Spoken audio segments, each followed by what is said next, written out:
Welcome, everyone, to Sunday service. Always excited about coming for y'all. Always, always, always. Today we are going to be speaking to something that I think really we, as a community of people in the United States of America, even culturally, we could definitely use a refresher on.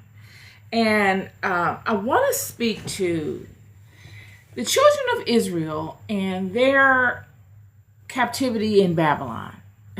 I got to bring it up again, because this is a very paramount stage in the walk of the children, this whole captivity stage. And it was a turning point in the house.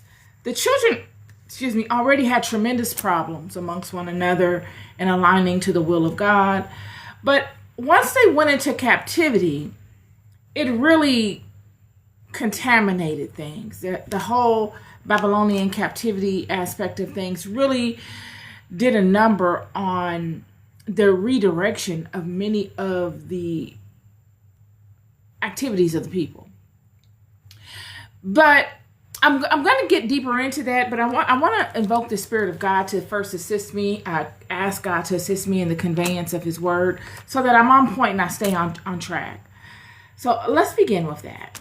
Heavenly Father, I come before you in love, looking for you, asking for your direction, your clarity. I ask that you use me as your vessel, lessen me, and magnify you so that all that I do is of you.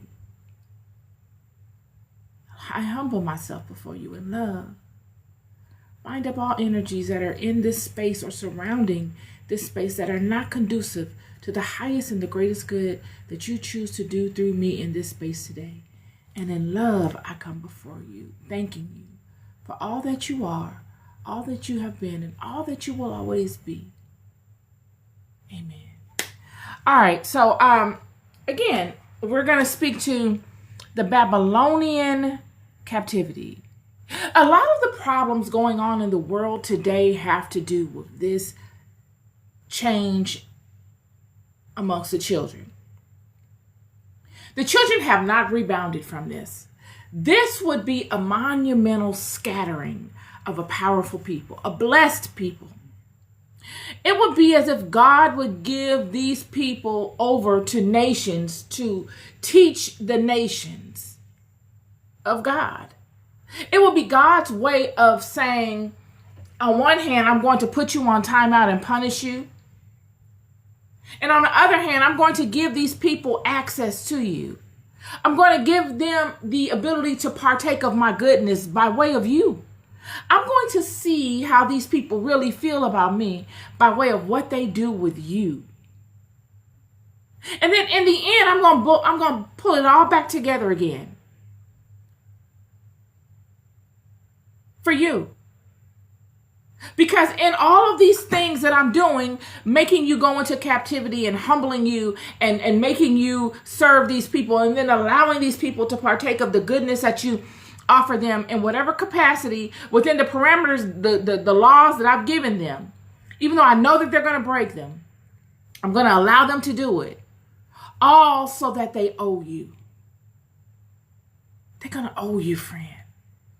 And I need them to owe you because of what I have that's coming next for you.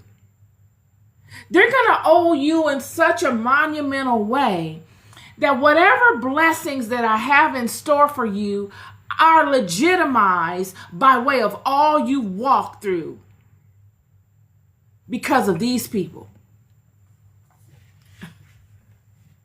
Friend. So, the Babylonian exile, captivity, was brought on. And we have a couple of players going that are key people in the house that are leading the people. All of the main players that were players prior to the exile are more monumental now. Why? Because they have a name amongst the children. Whenever there's extreme chaos that erupts amongst people, they always default to the main characters that were already in place prior to the chaos happening. And that's what we see during the Babylon captivity. We have the old players that are already established as leaders in the house. And then we got new players coming up, because that's what chaos does. Chaos provokes people, leaders already with strong leadership capabilities that may not have a name yet, though. And they come up and they rise to the surface, and they somewhat undermine the credibility of the old players. Why? Because the old players, the players that were the main characters of the house prior to the Babylonian exile, a lot of them were already standing out of alignment. Why do you think God allowed the children to go into exile? Why do you think God allowed the children to go into captivity? Do you think God said, well, you guys are walking so perfectly in my will and in alignment to me. You're too perfect. I'm going to go ahead and put you in captivity because you're doing all the right things. No, they were not. They were all out of alignment. God could justify allowing them to go into captivity because they had already shown time and time again activity that would justify such a thing. They themselves knew they were wrong. They themselves knew that this exile, this captivity was justified. They saw it coming. They just didn't know when it would show itself or how. But they knew something was coming. But isn't that how life is? You can go so far with all your stuff, and you know something's coming. I gotta repay this debt somehow. I can't just get away scot-free with all the stuff that I've done. I mean, the level of sin that I've done, I know I'm gonna have to do something. Yet you try to prepare yourself as best you can, right? You try to forecast out all the variables that you can think of as to how it could show itself in your life based upon what you've seen in your life happen to people that have done certain things like you. So you try to prepare yourself. But like many have heard, you want to make God laugh? Tell him your plans. All you got to do is think about it. All you got to do is spend a day out on the balcony that God blessed you to have, or in that environment that God allowed for you to have, or in that peace of mind, or in that safe place that God allowed you to have. And ponder in the mind that God created you and that God allowed you to have. Of all the variables and how you'll overcome them so that you can continuously stay in your seat of comfort that God allowed you to have.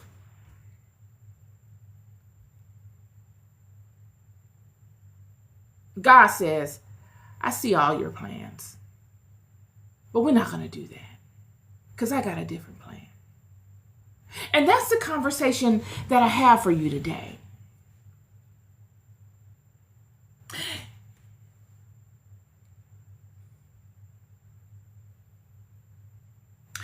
There are people in this life that will tell you where you've gone wrong. You've got to be able to accept it. And when they tell you where you've gone wrong, it is somewhat of a test to where you are mentally, emotionally, by way of how you respond to that. If they're telling you how you've gone wrong in a way that is justifiable and useful to you, how do you handle that information? Do you rebuke them and you act as if you're better than them and you're more superior than them, and you put on that mindset and you embody that projection and refuse it? But knowing that they're truthful, that there is tangible verifiable truths to what they have said to you, but because you're not mature enough to stand within that and face that openly, you attack, deflect, and refuse. There are people in life that will tell you where you've gone wrong. And they will have enough love and patience with you to help you get it back right. How can those people do such? How? The only way that they're able to do such, the only way that someone is able to tell certain things about you is if they've been through it themselves. We will begin by using Jeremiah as an example to this. Jeremiah is a powerful prophet of the house, a righteous man. He would come upon these people, the other prophets, the big boastful ones that were in solid seats before the Babylonian exile, that were out here doing wickedness and hiding themselves. The ones that God would show Jeremiah what they do in the dark. You know, putting the branch to the nose, like I said in the past podcast or Bible study or Sunday service. The ones that go into secret places and do wickedness amongst abominable beasts. Jeremiah saw them. But to them, Jeremiah is a grunt. Jeremiah is a youngster. These are old heads. These are old pillars of the house that had made monumental names for themselves in their seats. These are highly networked people that were highly networked with those of the house and those that were not of the house to do wickedness, but project themselves as righteous.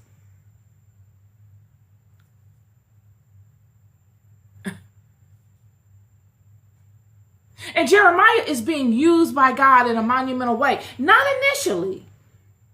Initially, Jeremiah comes across as a beggar, a nagger. He's one of those people that you see that's not really with all of the sideline stuff you got going on.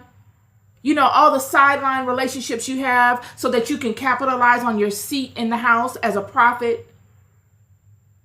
So you'll take a bribe and false prophecy on something to lead the people astray for some other group of people's agenda. A lot of that kind of stuff was going on. And there were many prophets in the house that had monumental seats. They were very popular amongst the people because of this, that knew of Jeremiah. And Jeremiah was not a problem until the Babylon exile really came about. Babylon exile came about and the prophets scatter, every man for himself. Everybody goes for what they know. They take all that they have with them, their name, their title, their skill set, and they go and they look to be independent consultants in God's name within these varied kingdoms. And Jeremiah would beg and plead prior to the fall prior to the transition of power. Jeremiah would beg and plead. And then even after, Jeremiah comes forth as a monumental vessel that God would be able to use because he couldn't use any of the others. They were full of wickedness. They were not in alignment. The Spirit of God could not flow through them as fluidly, making Jeremiah extremely necessary in a way that these other prophets could do nothing about. They've fallen out of alignment. They've lost favor. They haven't lost the love, but they've lost the time to be able to fall back into alignment and to reap the reward of having such a relationship right when it's necessary. It takes years to get yourself in such a space. And in this instance, time is of the essence.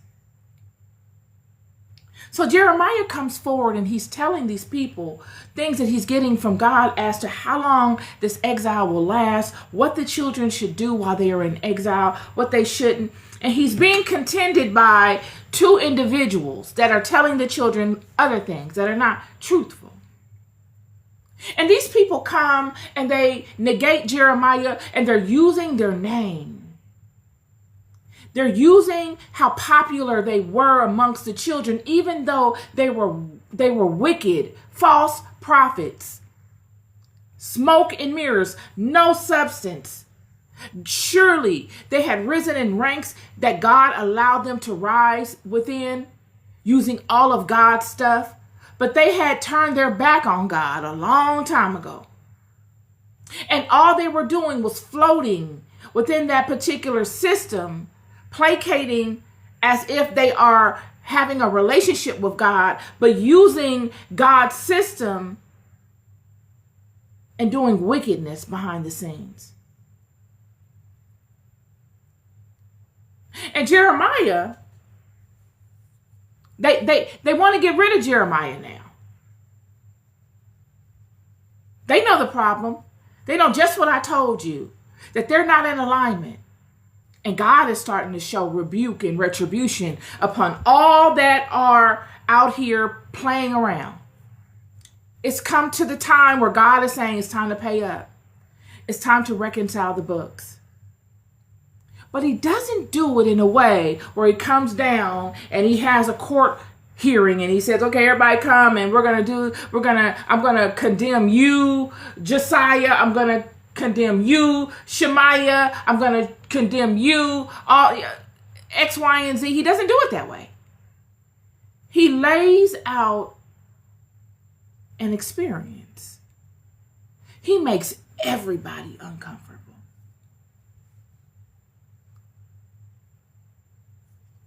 Like having a bag of beans in your hand and you cast them all down on the ground and you look to see where they scatter. That's what he does. Everybody out here dancing. Friend, you're dancing whether you think you're dancing or not. One day you're going to be glad that I told you these things. You're going to look back and say, that lady was right. You're dancing. You think you're the one deciding your moves. And you are. But to what music? What tune? Is it really you that's moving? Or are you looking to orchestrate the movements based upon ego and projection? Are you allowing your body to move to the rhythm as it comes to you innately? Innately meaning as it comes to you genuinely? Are you just being yourself and allowing yourself to move in the way that you truly feel you should move? Or are you managing your movement because you don't want to look a certain way? You don't want to make other people feel uncomfortable.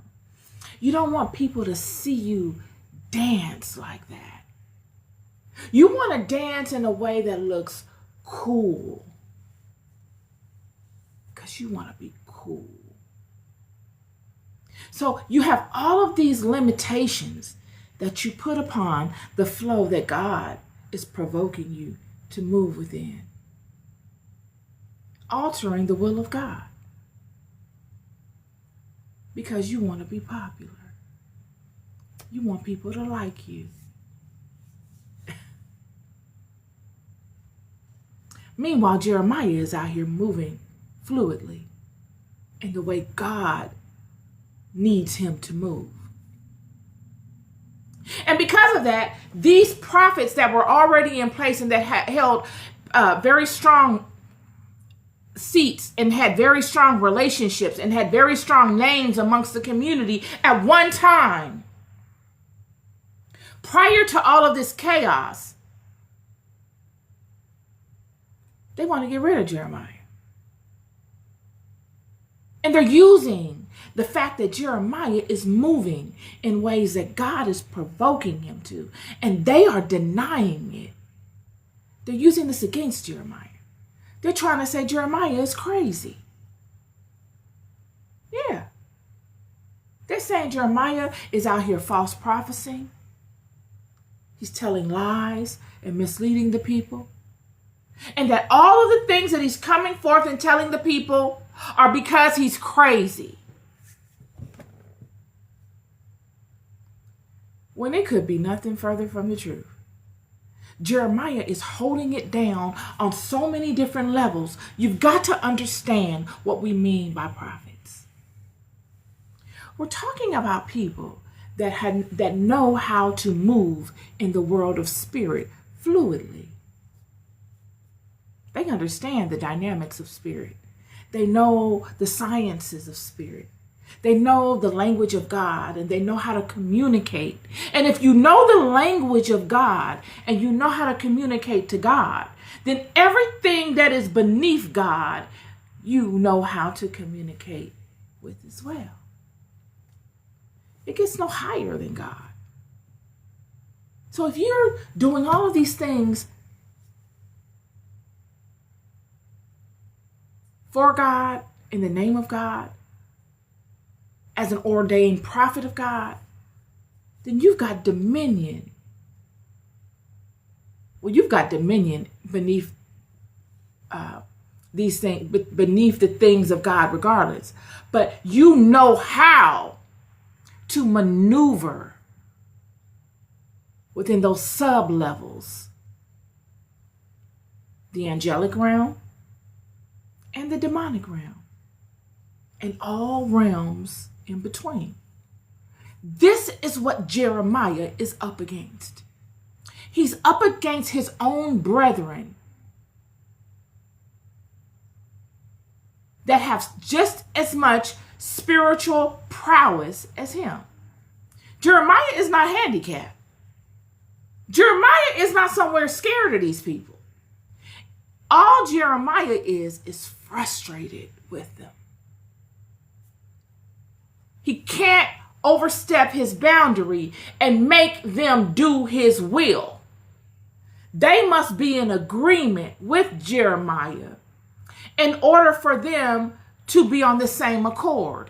And this is the biggest frustration that Jeremiah would have with these people, is getting them all on the same accord. He's not afraid of them. He could contend against them. In fact, the fact that Jeremiah is able to keep his level of stasis amongst them lets you know that he's able to contend. Because these people would have gotten rid of Jeremiah a long time ago. They couldn't. He was contending with them. He's going toe to toe. He's controlling them. How? Through the power of God. Something that they did not have. It was the one single aspect that changed everything. God is asking all these people,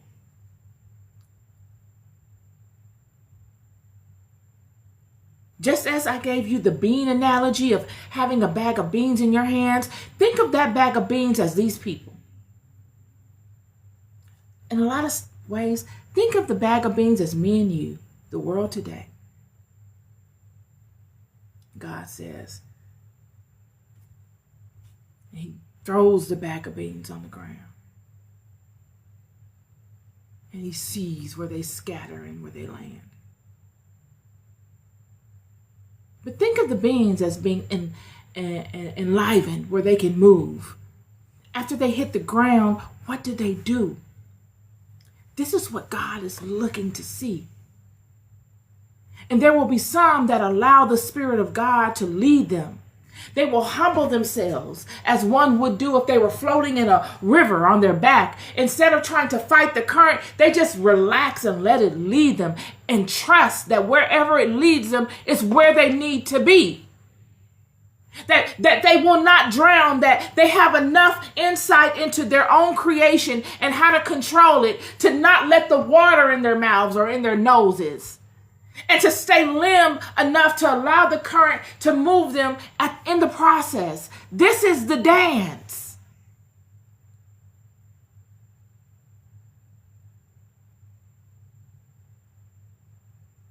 Yet if you don't want to look a certain way, if you don't want to look like you're releasing and allowing the current to direct you, But you want to look cool, like you've got it under control, and you can manipulate the current, and you can change the tide, and you can look like you're strong, and all this kind of stuff while you do it. The only person that suffers is you.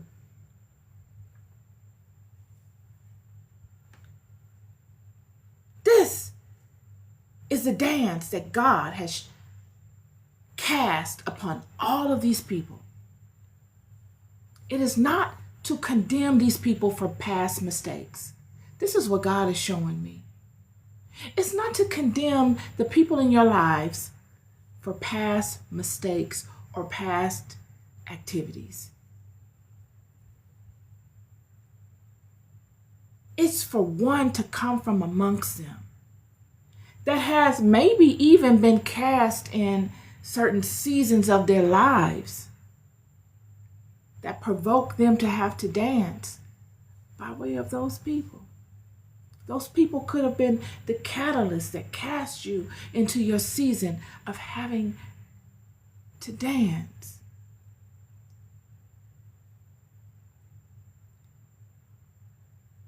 And you've danced so long that you see the goodness of it. There's no resentment. There's no, I want to one up you. I'm going to say something that sounds like I'm trying to be nice, but really I'm trying to be negative. It's truly embracing the situation that has allowed you so much growth that you see it in everything around you.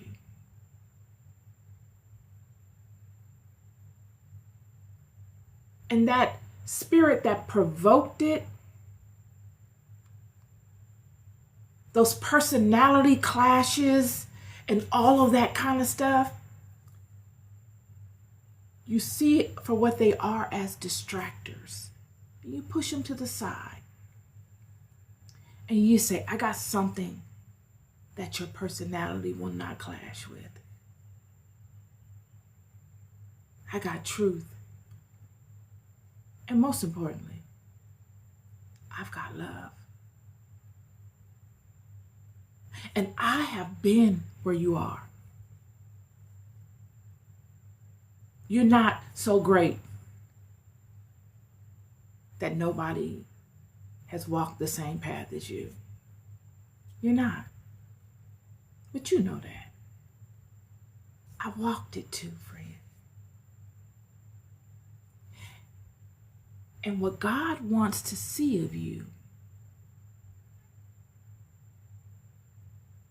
is the true truth of what you learned in the phenomenal journey that God has allowed you to walk.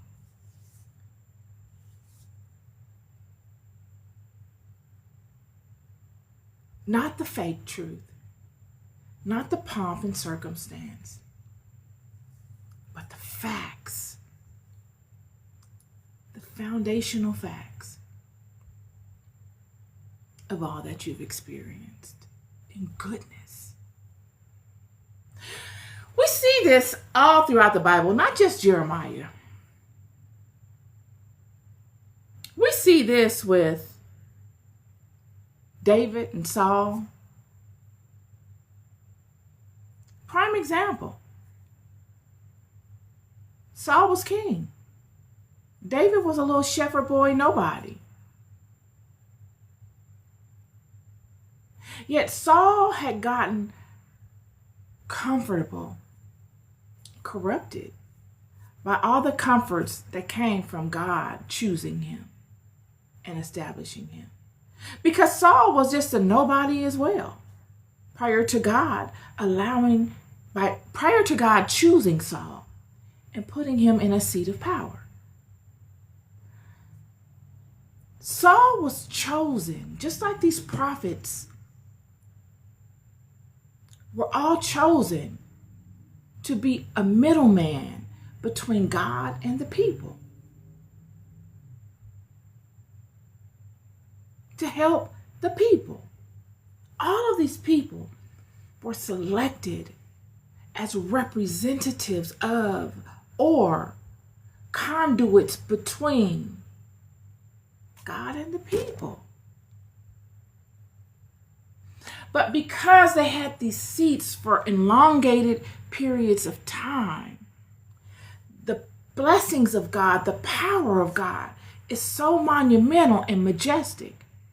It can and it will corrupt you if you are not diligent in your walk.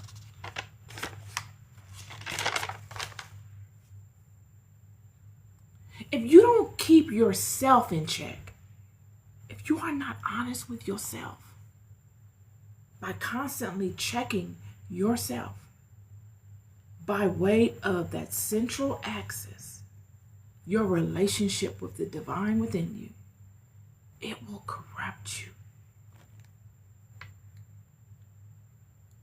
David had the ability to always check himself.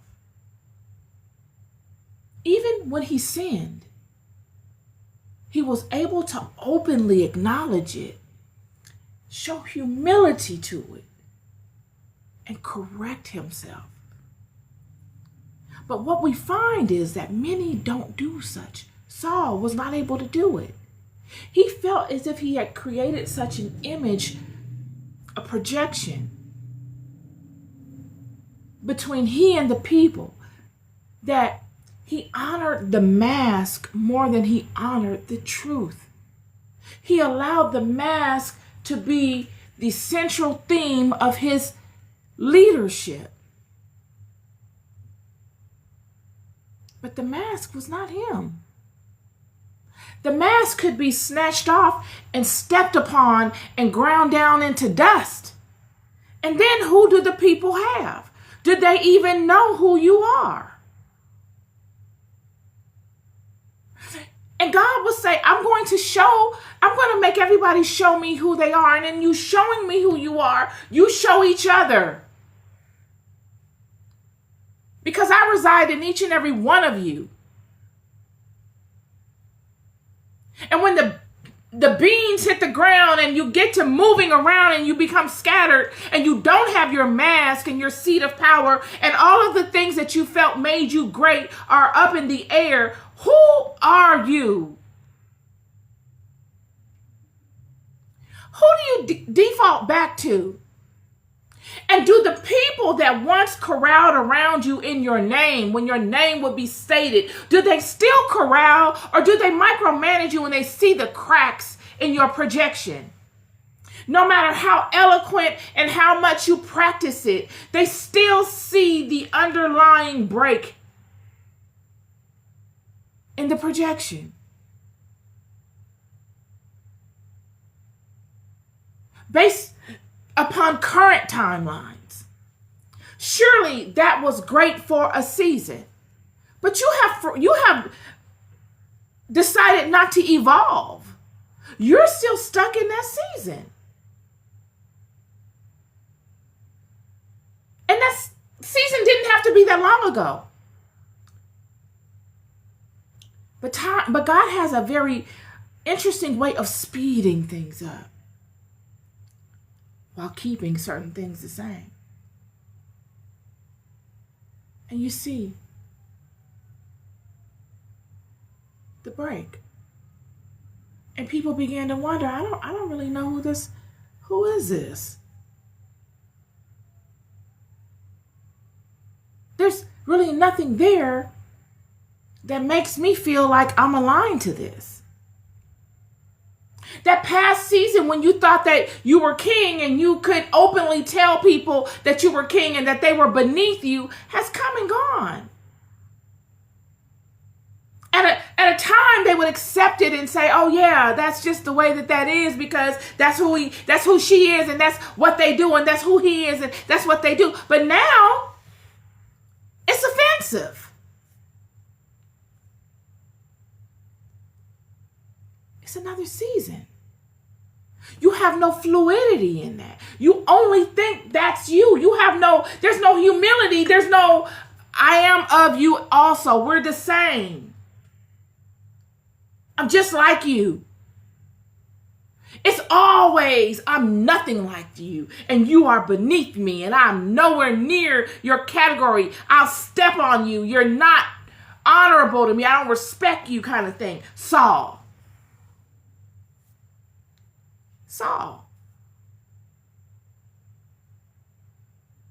Meanwhile, David is moving. And he's not moving in a way that he is looking to become popular. He's fighting for his life. Friend, David danced in a way that he's in a category all to itself, even in 2026. We're still talking about it. The Bible speaks to it. In the book of Jeremiah, after the scepter of power has been snatched away. God is not speaking to Moses. God is not speaking to Jacob. God is not speaking to chapter 29, verse 16. Know that thus saith the Lord of the king that sitteth upon the throne of David. God uses David as a reference point to pure power. He legitimizes his words by way of the king. That's how monumental David's walk was. Why? Because he actually stood in the gap. He stood in the integrity of the moment, and he let nothing pass him.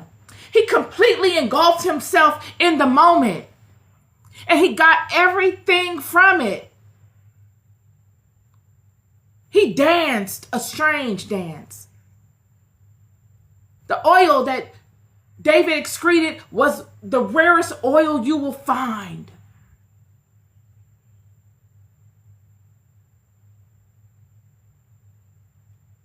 Not because he knew it was a fake sequence of events that God was using to test him, but because he knew it was just as real as himself. He took it seriously. It's the seriousness that gets the power going. It's too serious that you obtain the power. You gotta know this. I mean this on a planetary and a earthly, physical level. I mean this. All is connected.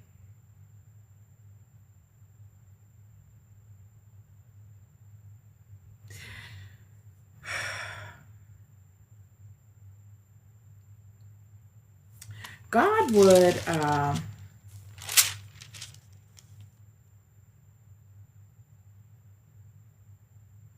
have words for the children. There will be many false prophets that will come amongst the children, hoping to keep their seats of power, even though God did not want to siphon these people out. They will siphon themselves out. Why? Because of the choices that they made when God created a symphony, provoking everyone to dance. They decided to be the cool people and only dance a certain way to misdirect the people. You see, in them getting up and not really taking full advantage of the situation, they led other people to do the same thing. False prophets, false leaders. They weren't really leaders. They were never leaders. They were just people that could come forth and project. They were actors. They were no different than the people that they felt as if they had dominion over. There was nothing tangible that separated them from those people.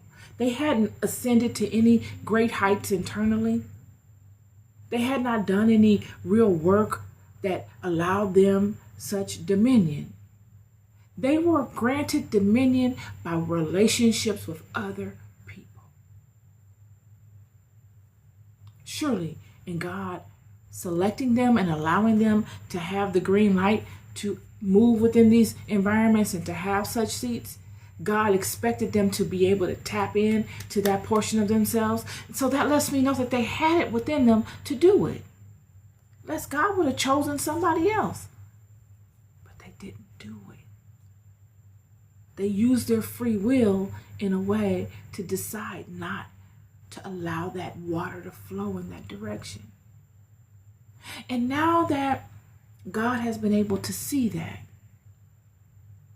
and it's retribution time, it's time to pay up. They don't want that either. And they're looking to get rid of everybody that comes in the name of God to demand payment. They don't want it. And God says, okay, I understand. All right. I got one last gig for you, friend. I want to see how you dance. Show me who you are.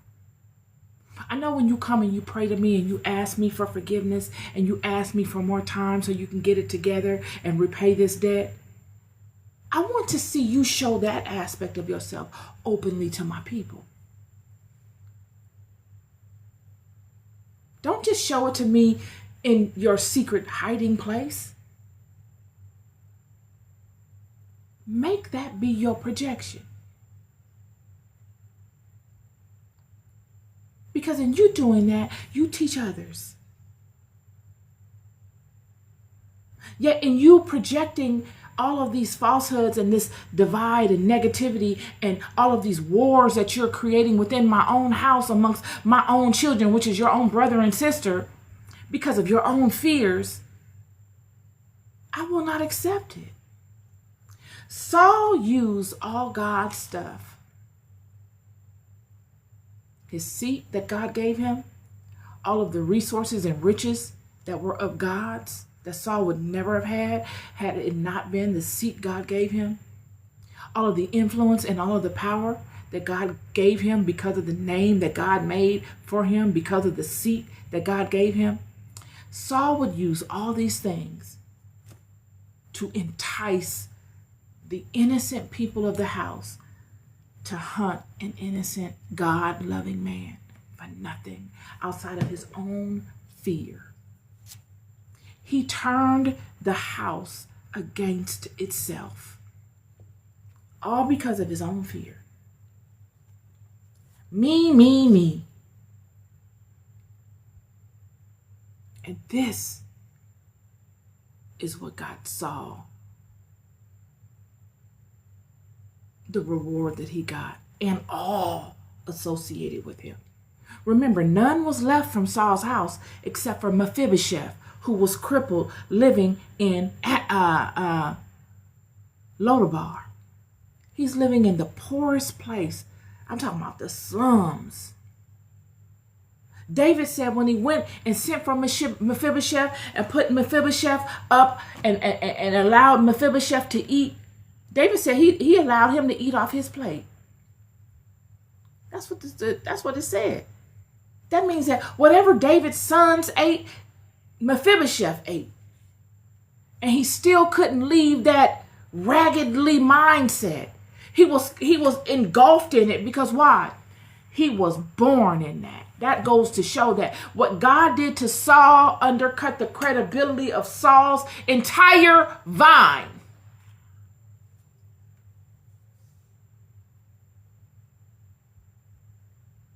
All because Saul was afraid of being seen for what he truly was. That's it. At the end of the day, he was scared of being seen for who and what he truly was.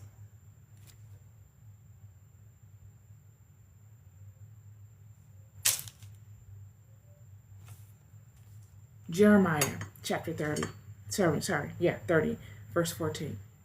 All thy lovers have forgotten thee. They seek thee not, for I have wounded thee with the wound of an enemy, with the chastisement of a cruel one, for the multitude of thine iniquity, because thy sins were increased. Why criest thou for thy affliction?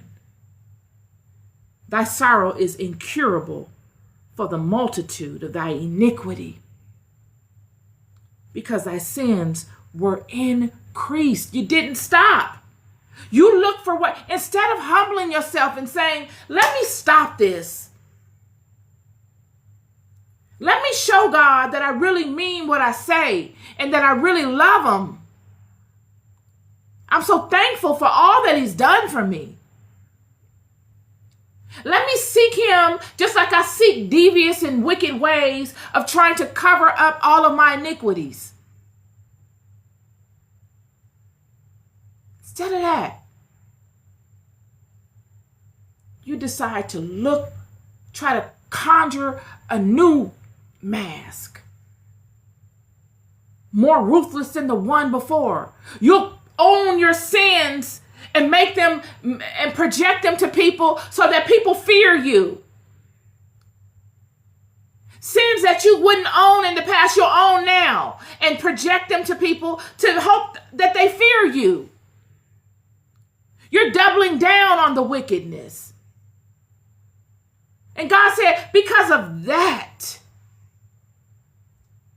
spirit is what's doing you in.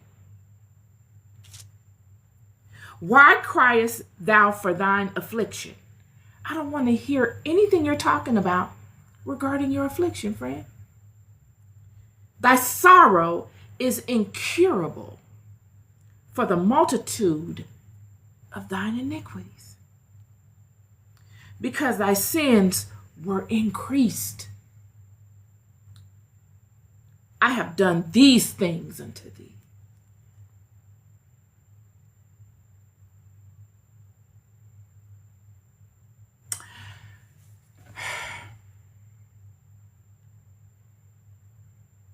Nobody is exempt from dancing.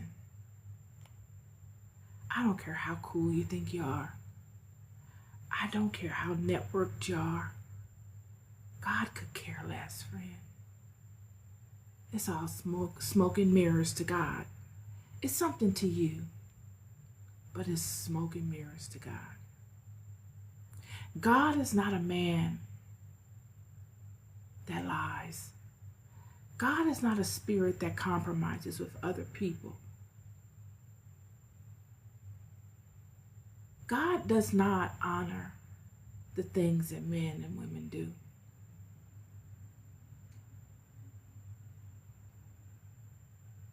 And even though many of us call ourselves gods, or I'm a god and this and that, are you? Will God behave in the way that you behave behind closed doors? Would he? I'm just asking. I don't think he would, friend, and you know he won't. It would make the kingdom of God a mockery. It would be a laughing stock. And in that, I thank God. I thank God for his integrity. I thank God for his character. I thank God for his majestic nature. I thank God for his order and his laws. I thank God for his chastisements, friend. They have made me better.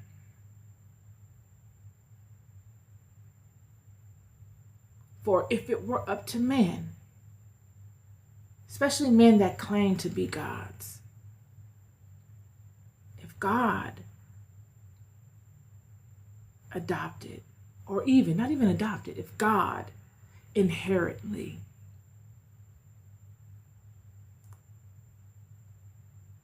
were of those things,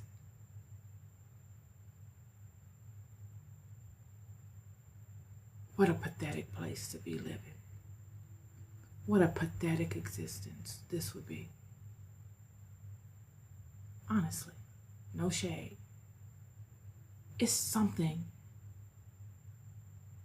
to be exalted of, to be able to know that you have someone that loves you, not because of your looks or your friends or your money, but the creator of you that adores you.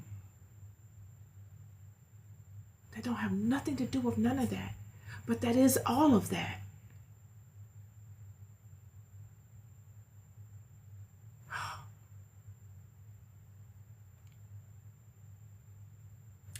God said, everybody has to dance.